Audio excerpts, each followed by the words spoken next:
Alright, I wanted to give everybody a update. So here's the rain gutter garden. Rain barrel, splits, and here is the progress.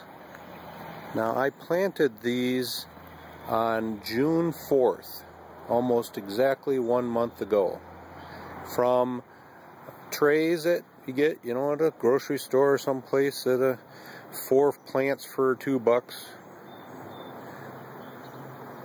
That's just 30 days growth right there. And 4 of these tomato plants I grew from seed. So they're probably going on 2 months.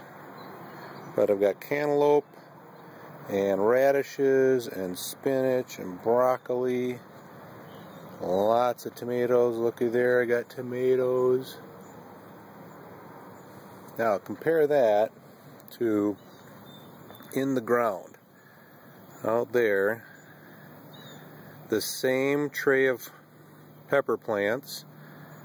Now the broccoli's actually doing alright, but you can't even see tomato plants. There are about 6 tomato plants out there.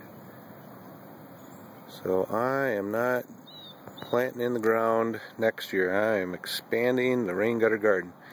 Here's the other 2 trays I have down there. There's the peppers